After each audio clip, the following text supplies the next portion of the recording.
Current బులెటిన్లో breaking news చూస్తున్నాము. భారత్ జోడో యాత్ర పైన బీజేపీ ఎంపీ లక్ష్మణ్ సెటైర్లు వేశారు. యాత్ర ఆరోగ్యానికి మంచిదే కానీ న్యాయ యాత్ర ఎవరి కోసమని లక్ష్మణ్ ప్రశ్నించారు.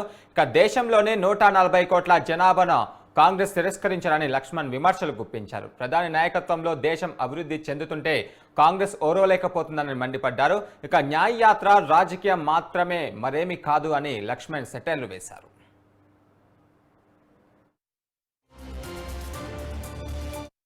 जोड़ो न्याय यात्रा आज राहुल गांधी जी ने मणिपुर से यात्रा जो किया जा रहा है उनके शहीद के लिए अच्छा है यात्रा करना। न्याय किसके लिए? पूरा देश आज मोदी जी के नेतृत्व में सरकार हर गरीब का जो कोई भूखा पेट नहीं सोना 80 करोड़ आबादी को निःशुल्क राशन दिया जा रहा है और विकास इतना तेजी से आगे बढ़ रहा है वो सही नहीं पा रहे हैं। मोदी जी के नेतृत्व में पूरा 140 करोड़ आज आबादी मोदी जी के साथ है। आज न्याय किन के लिए मांग रहे आज समझ में नहीं आता। उन परिवार को लोग आज प्रजातंत्र के माध्यम से जो उनको नकारा है उनको आज सत्ता में लाने के लिए न्याय का यात्रा कर रहे। ये राजनीति है मगर उसमें कुछ है नहीं। इसके पहले भारत जोड़ो यात्रा भी हम देखे थे। जो भारत तोड़ने के जो लोग हैं और भारत को टुकड़े टुकड़े करने वाले के साथ जो जोड़ो यात्रा करा पूरा आज हिंदुस्तान। మణిపూర్లో భారత్ జోడో న్యాయ యాత్ర ప్రారంభమైంది. లైవ్ లో చూద్దాం. शर्म की बात, शायद नरेंद्र मोदी जी के लिए, बीजेपी और आरएसएस के लिए मणिपुर हिंदुस्तान का भाग ही नहीं है। आपका जो दुख है, आपका दर्द है, वो उनका दुख उनका दर्द नहीं है। पिछले साल हमने भारत जोड़ो यात्रा शुरू की। कन्याकुमारी से कश्मीर तक हम चले, 4000 किलोमीटर चले और भारत को जोड़ने की हमने बात की, नफरत मिटाने की बात की, एक धर्म को, एक जात को दूसरी जात से मिलाने की बात की और बहुत अच्छा रिस्पांस मिला। लाखों लोगों से बातचीत की, उनका दर्द सुना।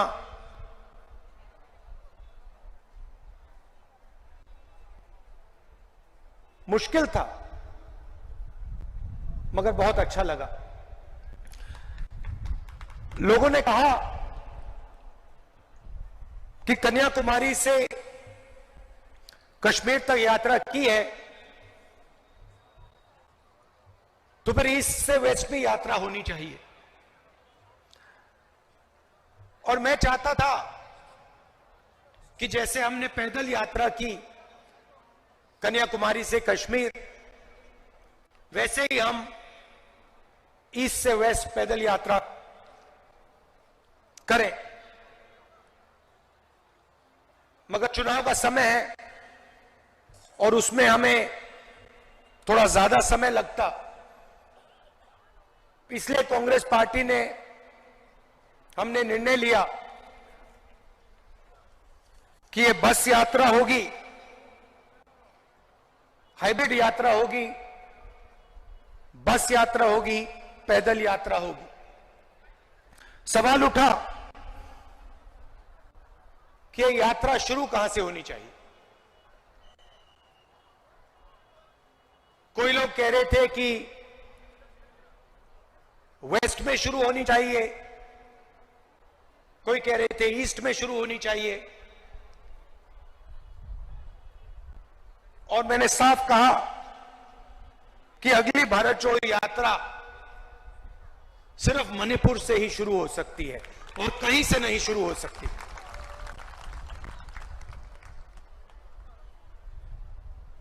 मणिपुर बीजेपी की जो राजनीति है, बीजेपी की नफरत, आरएसएस की नफरत,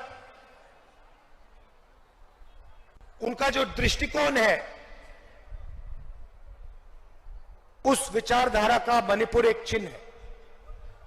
जो आपने यहां खोया, जो मेरे भाई ने बस के ऊपर कहा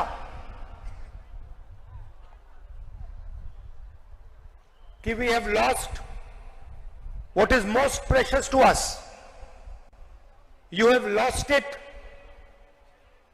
because of the ideology of the BJP, because of the politics of the BJP, because of the hatred that the BJP and the RSS spread in their politics. I was listening to my brother when he was saying we have lost what we valued, and I was thinking to myself, yes, you have lost what you have valued, but we will find what you valued once again and bring it back to you. We understand, all of us on the stage understand the pain that the people of Manipur have been through. We understand the hurt, the loss,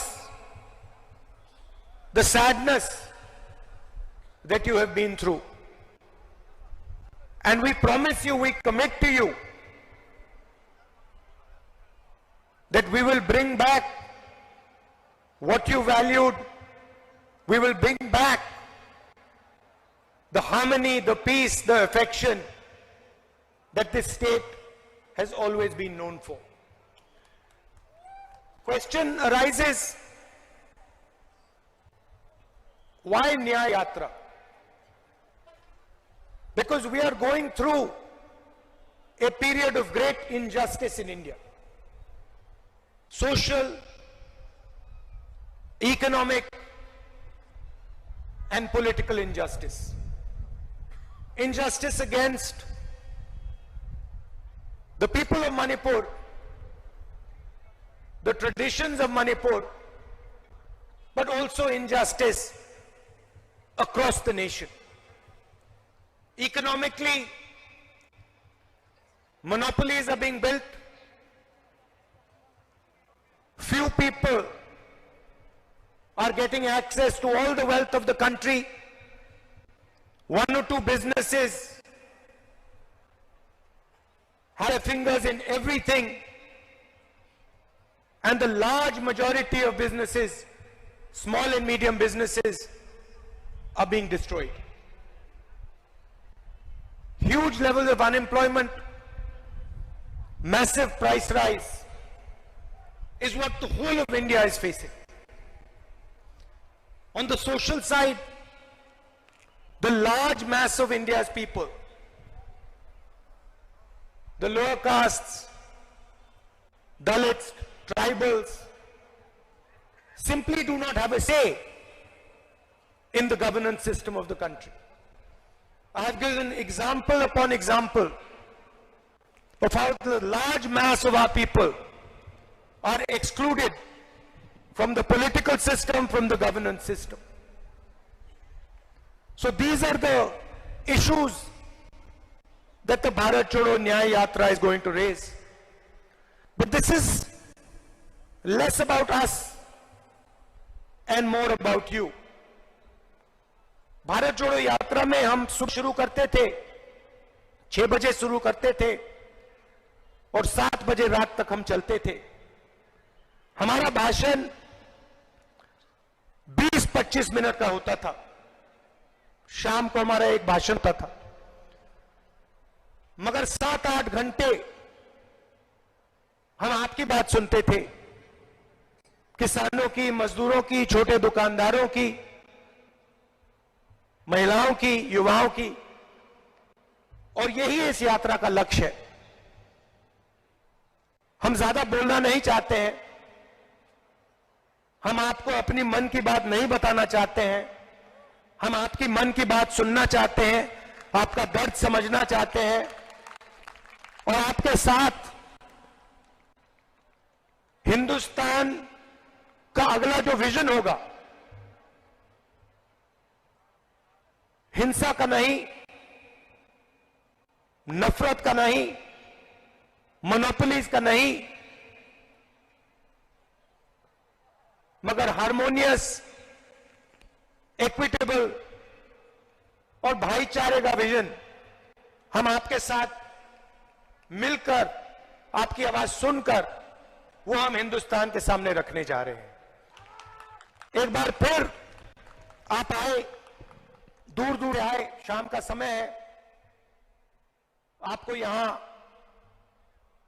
बहुत समय रुकना पड़ा, इसके लिए मैं आपसे माफी मांगता हूं और आने वाले दिनों में आपके साथ मिलने का मौका मिलेगा, बातचीत करने का मौका मिलेगा, गले लगने का मौका मिलेगा भारत छोड़ो न्याय यात्रा में। तो मैं काफी खुशी से आपसे मिलने की तैयारी कर रहा हूं। बहुत बहुत धन्यवाद, नमस्कार, जय हिंद।